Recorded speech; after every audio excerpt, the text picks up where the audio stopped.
வணக்கம். திசைகளின் 5 மணி செய்திகள். PKRல் தங்கு ஜஃப்ருல் இணைவது குறித்து பேச்சுவார்த்தை நடந்தது உண்மையே, உறுதிப்படுத்தினார் பிரதமர் அன்வார் இப்ராஹிம்.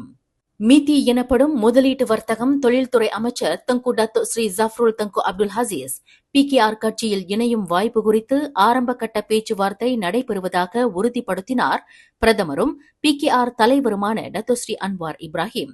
அவர் கூறுகையில், எந்தவொரு நபரையும் தனது பங்களிப்பை வழங்க PKR கட்சி ஏற்கும் என அவர் குறிப்பிட்டார். தங்கு டத்து ஸ்ரீ ஜஃப்ருல் விவகாரத்திலும் இது பொருந்தும் என கூறிய அன்வார், PKRின் வழக்கத்தில் யாரையும் அழைப்பதில்லை என்றாலும் பேச்சுவார்த்தைக்கு தயாராக இருப்பதாகவும் அவர் தெரிவித்தார்.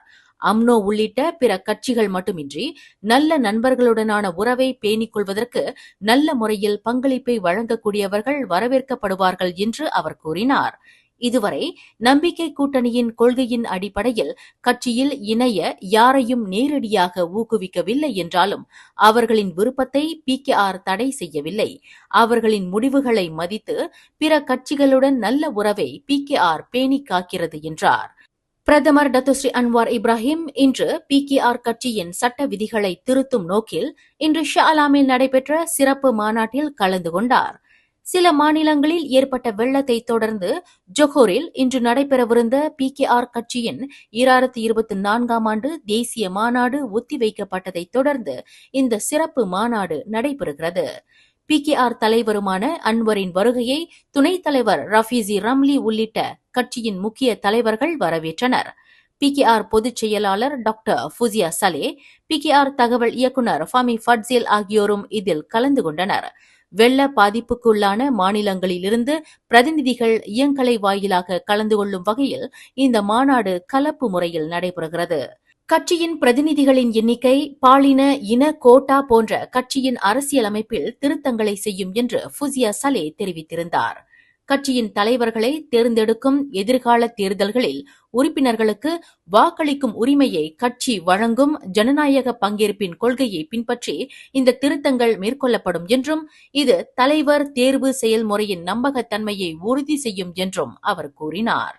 கட்சியின் துணைத் தலைவர்களான டத்து ஸ்ரீ அமீருடின் ஷரி, அறிவியல் புத்தாக்க அமைச்சர் Chang Lih Kang, Nik Nazmi Nik Ahmad, Datuk Seri Aminuddin Harun, Nurul Izzah Anwar, மகளிர் பிரிவு தலைவி ஃபட்லினா சிடேக், AMK தலைவர் அடாம் அட்லி அப்துல் ஹலீம் ஆகியோரும் இந்த சிறப்பு மாநாட்டில் கலந்து கொண்டனர்.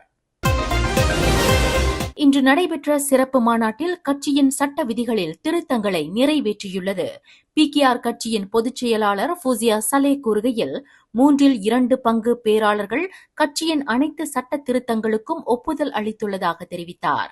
குறிப்பாக கட்சியின் உயர்மட்ட 6 பதவிகளுக்கும் மத்திய செயற்குழுவின் 20 உறுப்பினர்களுக்கும் வாக்களிக்கும் பிரதிநிதிகளின் எண்ணிக்கை அதிகரிக்கப்பட்டுள்ளது. கட்சியின் இந்த சட்ட திருத்தத்தில் பாலினம், இனக்கோட்டா நிர்ணயம் செய்யும் கொள்கையும் அடங்கும் என்றார் அவர். இதற்கிடையில் 2024-2025ஆம் ஆண்டுக்கான தேசிய மாநாட்டின் புதிய தேதிகள் மத்திய செயற்குழுவின் அடுத்த கூட்டத்தில் முடிவு செய்யப்பட்ட பின்னர் அறிவிக்கப்படும் என்றும் அவர் கூறினார். மேலும் இந்த சட்ட திருத்தத்தில் இயங்கலை வாயிலாக வாக்களிக்கும் வசதியும் சேர்க்கப்பட்டுள்ளது என்று PKR தகவல் இயக்குநர் ஃபமி ஃபட்சேல் கூறினார். இனிமேல் பிரதிநிதிகள் நேரில் வந்தும் தங்கள் கிளைகளில் இயங்கலை வாயிலாகவும் வாக்களிக்கலாம் என்றார்.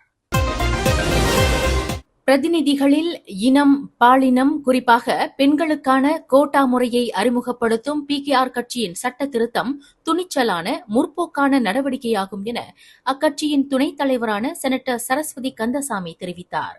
இது சமூக நீதியையும் கட்சியின் சட்ட விதிகளில் சமத்துவத்தையும் உறுதி செய்வதற்கான PKRின் உறுதிப்பாட்டை பிரதிபலிக்கிறது என இன்று அவர் வெளியிட்ட அறிக்கையில் குறிப்பிட்டார். முன்னதாக குறைவாக பிரதிநிதித்துவப்படுத்தப்பட்ட பெண்கள் மட்டுமின்றி பல்வேறு இன அடிப்படையிலான முடிவெடுக்கும் செயல்பாட்டில் பங்கேற்பதை அதிகரிக்க உதவும் என்றார். இந்த கோட்டா முறையை அறிமுகப்படுத்துவதன் மூலம் PKR கட்சி பன்முகத்தன்மையை ஊக்குவிப்பதுடன் சிறுபான்மையினரின் கருத்துகளுக்கு முன்னுரிமை வழங்கும் அடித்தளத்தையும் அமைக்கிறது. இதனால் பல்வேறு இனத்தவரின் தேவைகளுக்கு ஏற்ப பதிலளிக்கும் வகையில் அரசியல் சூழலில் மாற்றத்தை ஏற்படுத்தும். அதே நேரத்தில் பெண்கள் அரசியலில் பங்கேற்பதை தடுக்கும் பாரம்பரிய தடைகளை உடைக்கும் என சரஸ்வதி கூறினார். வரும் மாதம் தொடங்கவுள்ள தேசிய சேவை பயிற்சி திட்டம் PLKN 3.0வின் பங்கேற்பாளர்களுக்கான அன்றாட உபகார சம்பள தொகை 8 ரிங்கிட்டாகவே தொடரும் என்று பாதுகாப்பு அமைச்சர் டத்தோஸ்ரீ முகமது கலித் நோர்டின் தெரிவித்தார். இத்திட்டம் இன்னும் தொடங்கப்படாத நிலையில் அதன் உபகார சம்பளத்தை உயர்த்துவது சரியானதல்ல என்றார். தேசிய சேவை பயிற்சி திட்டம் தொடங்கிய பிறகுதான் இந்த விவகாரம் மீண்டும் பரிசீலிக்கப்படும். கடந்த வியாழக்கிழமை நாடாளுமன்றத்தின் சிறப்பு தேர்வுக்குழு இத்திட்டம் தொடர்பான அறிக்கையை சமர்ப்பித்ததில் பங்கேற்பாளர்களுக்கான அன்றாட உபகார சம்பளம் 50 ரிங்கிட்டாக உயர்த்த வேண்டும் என்று பரிந்துரைக்கப்பட்டது குறிப்பிடத்தக்கது. 8 ரிங்கிட் உபகார சம்பளம் போதுமானதாக இல்லை என்றும் வாழ்க்கை செலவினங்கள் அதிகரித்துள்ளதை கருத்தில் கொண்டு இந்த திட்டத்தில் பங்கேற்கும் பங்கேற்பாளர்களுக்கு ஊக்கத்தொகை உயர்த்த வேண்டும் என்று அந்த குழு பரிந்துரைத்தது.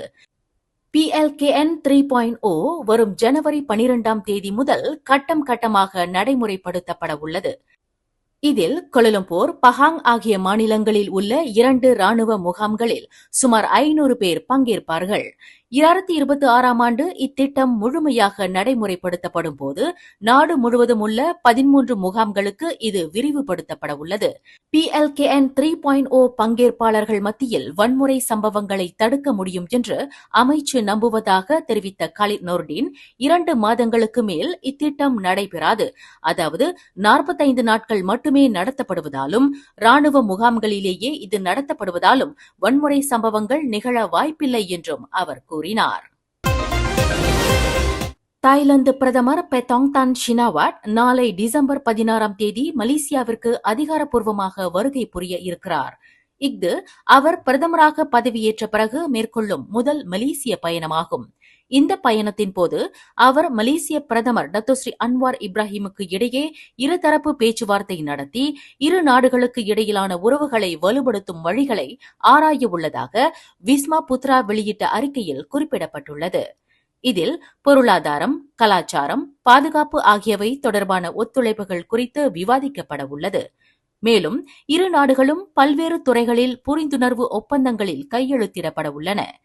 இந்த பயணம் இரு நாடுகளுக்கும் இடையிலான வர்த்தகம், முதலீட்டு உறவுகளை மேம்படுத்துவதற்கு உதவும். தாய்லாந்து மலேசியாவின் முக்கிய வர்த்தக பங்காளிகளில் ஒன்றாகும். இவ்விரு நாடுகளுக்கும் இடையிலான வர்த்தகம் தொடர்ந்து வளர்ந்து வருகிறது. பெத்தோங்தான் ஷினாவாட்டின் வருகையானது இரு நாடுகளுக்கிடையே நீண்ட காலமாக இருந்து வரும் நட்புறவையும் நல்லுறவையும் மேலும் வலுப்படுத்தும். இரு நாடுகளும் ஆசியான் அமைப்பின் உறுப்பினர்களாக இருப்பதால் வட்டார அளவில் ஒத்துழைப்பை மேம்படுத்துவதற்கு இந்த பயணம் உதவும் என விஸ்மா புத்ராவின் அறிக்கையில் குறிப்பிடப்பட்டுள்ளது. மீஃபா எனப்படும் மலேசிய இந்திய கால்பந்து சங்கமும் மாஜு கல்வி மேம்பாட்டு நிறுவனமான MIEDயும் இணைந்து நடத்திய 12 வயதுக்கு உட்பட்ட தமிழ் பள்ளி மாணவர்களுக்கான 3வது மீஃபா பியாண்ட் கால்பந்து போட்டி கடந்த டிசம்பர் 7ஆம் 8ஆம் தேதிகளில் பினாங்கில் உள்ள USM கோப்பா அரேனா அரங்கில் வெற்றிகரமாக நடைபெற்றது. இந்த தொடரில் நாடு முழுவதிலும் உள்ள தமிழ் பள்ளிகளைச் சேர்ந்த 1200 மாணவர்கள் பங்கேற்றனர். 12 வயதுக்குட்பட்ட மாணவர்கள் கலந்து கொள்ளும் இப்போட்டி மலேசியாவின் மிகப்பெரிய கால்பந்து போட்டிகளில் ஒன்றாகும். தாப்பா நாடாளுமன்ற உறுப்பினரும் மாயிகாவின் தேசிய துணைத் தலைவருமான டத்தோஸ்ரீ டாக்டர் மு சரவணன் இப்போட்டியை அதிகாரப்பூர்வமாக தொடக்கி வைத்தார். மேலும் மீஃபாவுக்கு 1 லட்சம் ரிங்கிட்டை நன்கொடையாக வழங்கினார். மீஃபாவின் தலைவர் திரு KV அன்பனந்தன் இப்போட்டி குறித்து தெரிவிக்கையில், MIEDயின் ஆதரவு இல்லாமல் இப்போட்டி சாத்தியமாக இருக்காது என்று கூறி தமது நன்றியை தெரிவித்துக் கொண்டார். அதே சமயம் MIEDயின் தலைவர் என்ற முறையில் மாயிகாவின் தேசிய தலைவர் தான் ஸ்ரீ விக்னேஸ்வரனின் ஆதரவு இப்போட்டிக்கு மேலும் உத்வேகத்தை அளித்ததாகவும் அவர் குறிப்பிட்டார். இதில் முதல் முறையாக 6 வயதுக்கு உட்பட்ட மாணவர்களுக்கான பிரிவு அறிமுகப்படுத்தப்பட்டது. இது தமிழ் பள்ளி மாணவர்களின் கால்பந்து திறமையை தொடக்க கட்டத்திலேயே கண்டறிந்து வளர்க்கும் நோக்கம் கொண்டது என MIEDயின் விளையாட்டு பிரிவு தலைவர் ஆண்ட்ரூ டேவிட் செய்தியாளர்களிடம் தெரிவித்தார். இப்போட்டியில் பினாங்கு ஜெலுத்தோங் நாடாளுமன்ற உறுப்பினர் RSN Rayar, senator Lingeswaran, Penang மாநில மாயிகா தலைவர் டத்தோ தினகரன், பினாங்கு பிர்ஜாயா ஹோட்டல் மேலாளர் அம்ரான் தயீப், மலேசிய தமிழ் பள்ளிகள் தலைமை ஆசிரியர் மன்ற தலைவர் பாண்டியன், பினாங்கு மாநில குற்றவியல் தடுப்பு சமூக பாதுகாப்பு பிரிவின் தலைவர் SAC புஷ்பநாதன், காவல்துறை அதிகாரி ACP பூபதி ஆகியோரும் உடன் கலந்து கொண்டு மேலும் சிறப்பித்தனர்.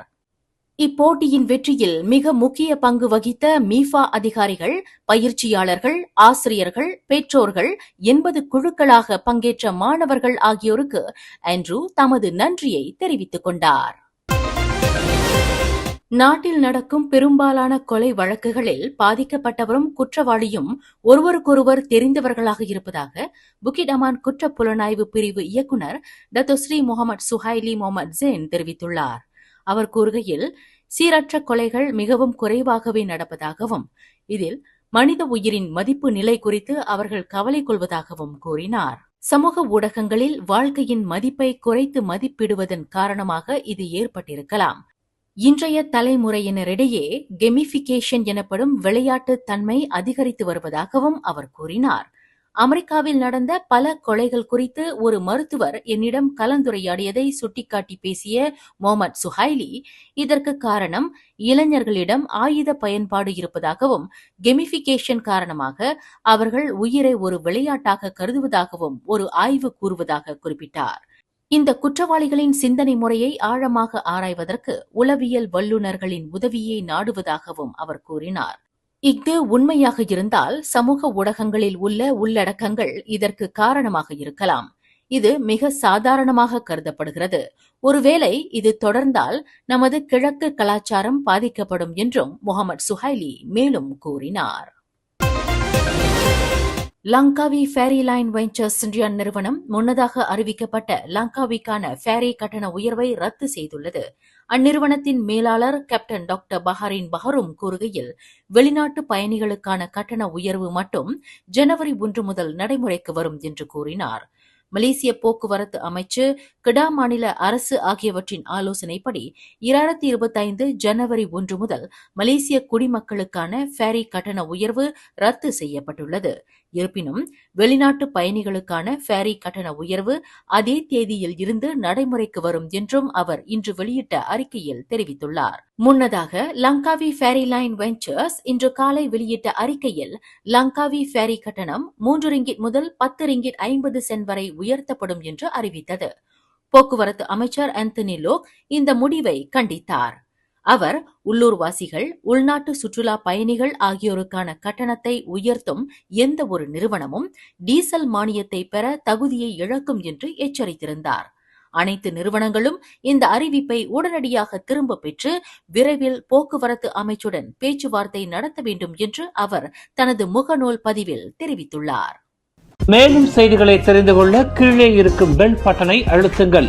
உங்கள் மகிழ்ச்சியை வெளிப்படுத்த லைக் மற்றும் ஷேர் செய்யுங்கள். தொடர்ந்து திசைகளோடு இணைந்திருக்க சப்ஸ்கிரைப் செய்யுங்கள்.